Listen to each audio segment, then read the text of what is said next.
Mr. Macron has been at the center of European politics in recent months since the impending departure of German Chancellor Angela Merkel, who has been dubbed Queen Europe. With the French president set to become the most influential leader in the EU, he has aggressively pursued plans to evolve the bloc. No longer content with Brussels being just a soft power, Mr. Macron has been eager to pursue plans for an EU army.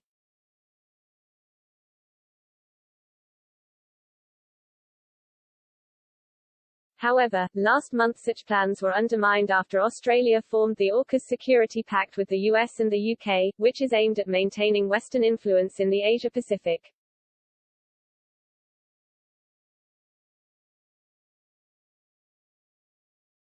The new pact saw Australia end a $65 billion (£48 billion) deal with France to instead have access to nuclear-powered submarine technology.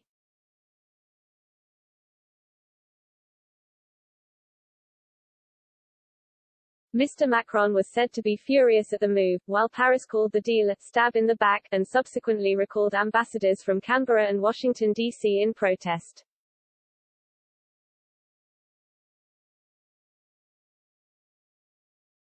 Yet, a Warwick University academic and French politics expert told Express.co.uk that Mr. Macron's decision to not recall an ambassador from London was a move made to condescend the UK.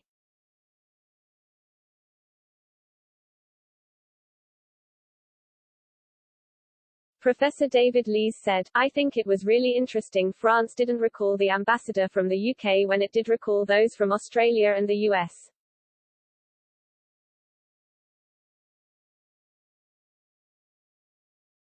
I think there was a bit of condescension there towards the UK, and maybe there's the sense that the UK is perhaps not as much of a competitor as maybe the UK thinks it is."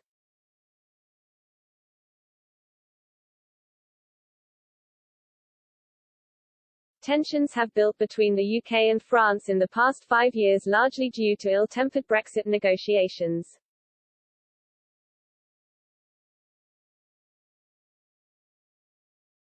The rift between the two countries was also widened when Britain imposed tighter coronavirus travel restrictions on France than on other EU countries, which was assumed by the French to be politically motivated.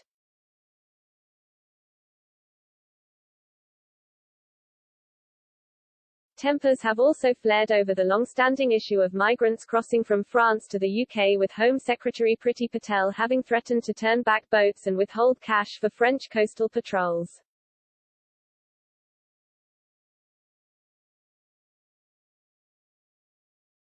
Ms. Patel's French counterpart Gérard Darmanin considered the threat to be blackmail and posturing.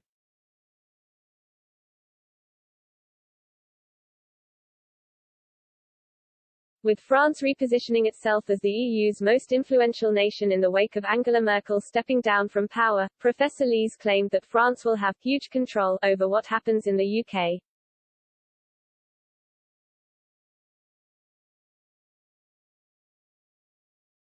Professor Lees said, "I think we'll see a reassertion of French control and influence around the rest of the world, which historically had been very strong but under Macron seems to have decreased."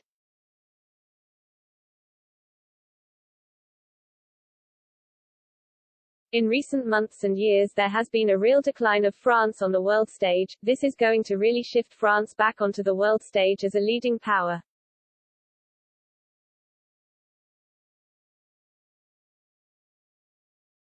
This all comes off the back of straining relations between France and the UK.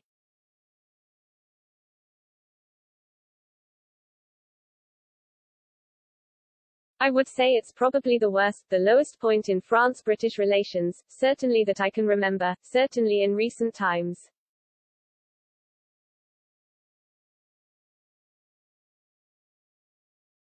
That really is going to challenge the UK when it comes to economic and political capital, because France will basically dominate Europe now as Germany struggles to reassert itself.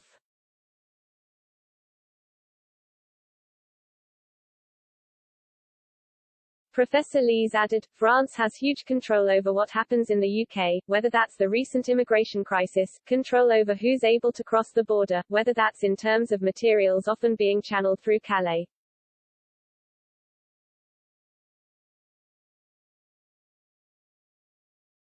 Domestically, Mr. Macron is likely to stand and favorite to be re-elected in next April's French general election.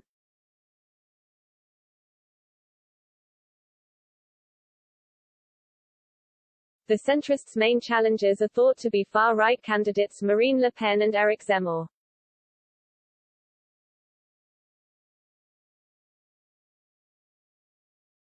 On Tuesday, Mr. Macron gave a taste of his likely re-election bid by announcing a €30 billion £25.4 billion plan to reindustrialize France.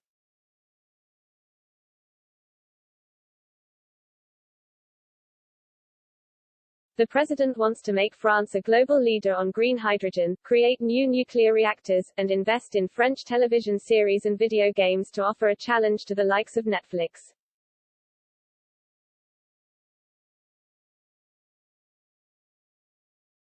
In a speech to entrepreneurs and students gathered at the Élysée, Mr. Macron said, "We must wage the battle of innovation and industrialization at the same time.